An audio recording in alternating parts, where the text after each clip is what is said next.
বাংলাদেশের জনগণ দুইটি বড় সুখবরের দ্বার প্রান্তে।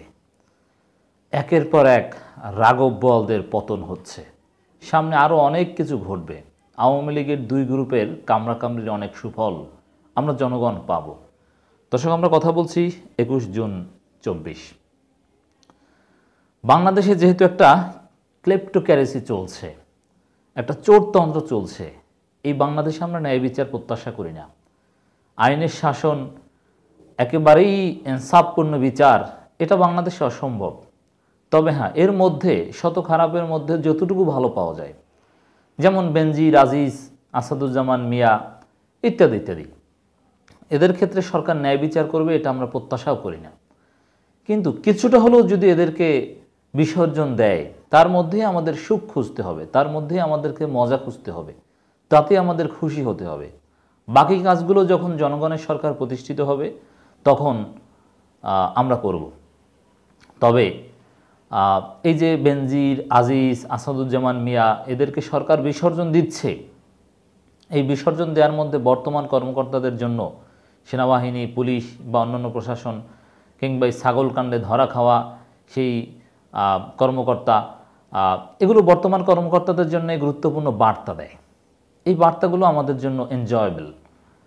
কিছুটা হলো জনগণ, যেমন আপনাদেরকে আগে আমরা বলেছিলাম যে র্যাবের উপর যে মার্কিন যুক্তরাষ্ট্র স্যাংশন দিয়েছিল, সেই স্যাংশনে ইন দি লং রান কি হয়েছে কি হয়নি সেটা পরের বিষয়। তবে অনেক জনগণের জীবন বেঁচেছিল সেই স্যাংশনের ফলে বা প্রভাবে। অনেক দিন ক্রস ফায়ার বা বিচার বহির্ভূত হত্যাকাণ্ড বন্ধ ছিল। ধরে নিয়ে গুম করে নিয়ে আপনাকে হত্যা করে ফেলে দিবে, তারপরে আপনার লাশ পাওয়া যাবে, এই ঘটনাটা অ্যাটলিস্ট বন্ধ ছিল দীর্ঘদিন যাবৎ, বা এখনও মোটামুটি বন্ধ আছে। এটা কিন্তু র্যাবের উপর মার্কিন স্যাংশনের ফল। এরকম কিছু ফল আজিজ, বেনজির, আসাদুজ্জামান মিয়া এদেরকে বিসর্জন দেওয়ার ফলে আমরা পাব। তো এক্ষেত্রে নানান সন্দেহ সংশয় আমাদের মধ্যে আছে যে সরকার লোক দেখানো বিচার করছে। বেনজির, আসাদুজ্জামান মিয়া এদেরকে বিদেশে পালিয়ে যেতে সহযোগিতা করেছে, সব করেছে। তারপরও আওয়ামী লীগেরই ভিতরকার একটা বড় গ্রুপ এদের বিরুদ্ধে খেপেছে। অতএব তাদেরকে একটা গ্রুপ বিদেশে যেতে দিলেও আর এক গ্রুপ খেপেছে। অতএব তাদের বিচার, লোক দেখানো হোক আর যেভাবে হোক, বিচার হবে এবং শাস্তি হবে। বেনজির কিন্তু তার বিরুদ্ধে যখন কালের কণ্ঠ রিপোর্ট করেছিল, তারপরে বড় বড় কথা বলেছিল এবং সরকারও ইনডিফারেন্ট ছিল, যে না আমার সব কিছু বৈধ সম্পত্তি, ভিডিও বার্তা দিয়ে প্রতিবাদ করেছিল। যদিও সেই ভিডিওর পোস্টমর্টেম আমরা করেছিলাম যে তার বক্তব্য সব ভুয়া। তিনি কিভাবে চাতুরতার আশ্রয় নিয়েছেন আমরা প্রমাণ করেছিলাম। তো এরকম কিছু হাম্বিতাম্বি কিছু বড় বড় কথা কিন্তু ডিএমপির সাবেক কমিশনার আসাদুজ্জামান মিয়াও বলার চেষ্টা করেছিলেন। কিন্তু না, স্বরাষ্ট্রমন্ত্রী যে ইঙ্গিত দিলেন বা সরকারের পক্ষ থেকে যে ইঙ্গিত দেওয়া হয়েছে যে তাকে দুদকে আসতে হবে বা দুদককে প্রমাণ দিতে হবে যে তার সম্পত্তি বৈধ, এর মানে আসাদুজ্জামান মিয়াকেও ছেড়ে দিচ্ছে না। বেনজিরদেরকে যেরকম যতটুকু হোক, লোক দেখানোর যেভাবে হোক, যতটুকু বিচারের মুখোমুখি সরকার করছে, আসাদুজ্জামান মিয়াকেও সেভাবে বিচারের মুখোমুখি করবে, সে ইঙ্গিত আমরা পাচ্ছি। এটা একটা সুখবর। আর একটা সুখবর হচ্ছে বেনজিরকে আর সময় দেওয়া হবে না দুদক আইনজীবী। এটা একটা বড় ডেভেলপমেন্ট বেনজিরের ঘটনার। কারণ সময় দেওয়া, তদন্ত, এগুলো অনেক অনেক সময় যাচ্ছে, আর সময় দেওয়া হবে না। এর মানে দুদকের তদন্ত কাজ হয়তো বা শুরু হবে, এরপর দুদক মামলা করবে। মামলার পরও যেহেতু দুদকের তদন্তেও বেনজির সহযোগিতা করেনি, আদালতে মামলা লড়ার ক্ষেত্রেও সেরকম সহযোগিতা হয়তো বা করবে না। এর মানে খুব দ্রুত বেনজিরের রায় হতে পারে। কমপক্ষে 12 বছর সাজার একটা সুখবর হয়তো বা আমরা অল্প সময়ের মধ্যে পেয়ে যাব। তাতে বছরের পর বছর অ্যাটলিস্ট লাগবে না। এটা একটা সুখবর। আমরা সেই সুখবরের দ্বার প্রান্তে। যদি এরকম হতো যে বেনজির আসছেন না, আবার সময় যাচ্ছেন, দুদক আবার সময় দিচ্ছেন, আবার সময় যাচ্ছেন, আবার সময় দিচ্ছেন, তাহলে এটা আরও বেশি হতাশাজনক ছিল। আমি আবারও বলছি, এই সরকারের আমলে আমাদের কাছে চূড়ান্ত ন্যায় বিচার আমরা কিছুতেই প্রত্যাশা করি না। কারণ এখানে একটা ক্লেপ্টোক্যারেসি চলছে, এখানে একটা চোরতন্ত্র চলছে। তারপরও যা হচ্ছে এর মধ্যে এতটুকুতেই আলহামদুলিল্লাহ। এর মানে বেনজিরের তদন্তের একটা ধাপ শেষ হচ্ছে। অ্যাটলিস্ট বিচারিক আদালত কর্তৃক একটা বড় ধরনের সাজা আমরা হয়তো বা শুনতে পারবো।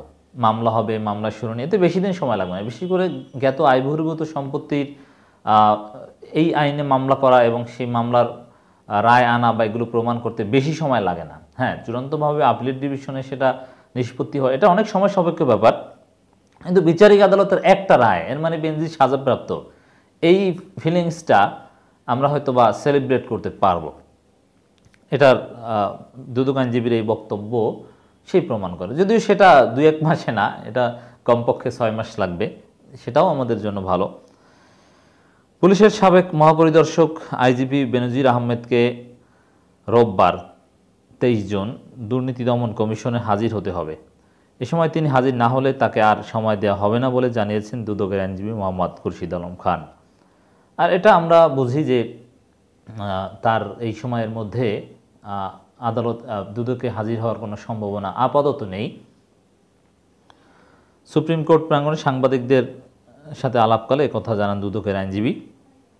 তিনি বলেন, ন্যায় বিচারের স্বার্থে তাকে আর সময় দেওয়া হবে না, আইন তার নিজস্ব গতিতে চলবে। মানে সরকারের পক্ষ থেকে এখানে দ্রুত, যেহেতু ডোনাল্ড লু একটা কথা বলেছে যে সরকার এই দুর্নীতিতে অভিযুক্তদের বিরুদ্ধে সুষ্ঠু তদন্ত করে কিনা বা তদন্ত করবে বলে আশ্বাস দিয়েছে, মানে আমেরিকাকে আশ্বাস দিয়েছে সরকার যেটা আমরা তদন্ত করব, বিচার করব।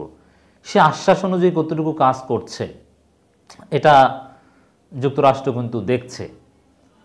অতএব যুক্তরাষ্ট্রকে দেখানোর জন্য হলো খুব দ্রুত একটা সাজা, বিশেষ করে ডক্টর ইউনূসকেও সাজা দেওয়া হচ্ছে, বেনজিরকেও সাজা দেওয়া হচ্ছে।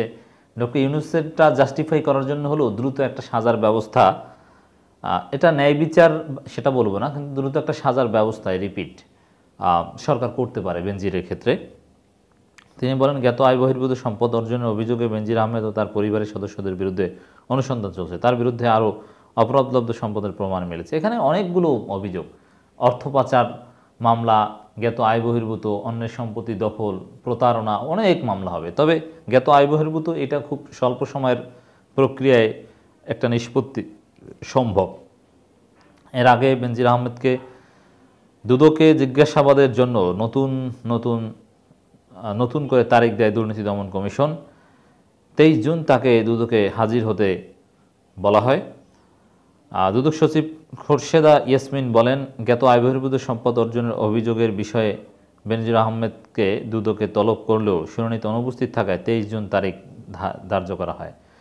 যাই হোক, দুদকও এখানে আরেকবার যদি তারিখ দেয় তাহলে একেবারেই বেশি সমালোচিত হবে। দুদক এমনিতেই বিরোধী দল নির্যাতনের একটা হাতিয়ার, দুদকের উপর জনগণের আস্থা নেই। তারপরও এই শত খারাপের মধ্যে যতটুকু ভালো খবর আমরা পাই, গত 28 মে বেনজির ও তার স্ত্রী সন্তানদের জিজ্ঞাসাবাদের জন্য নোটিশ পাঠানো হয়। সেই নোটিশে বেনজিরকে 6 জন এবং তার স্ত্রী সন্তানদের 9 জন দুদককে হাজির হতে বক্তব্য দিতে বলা হয়।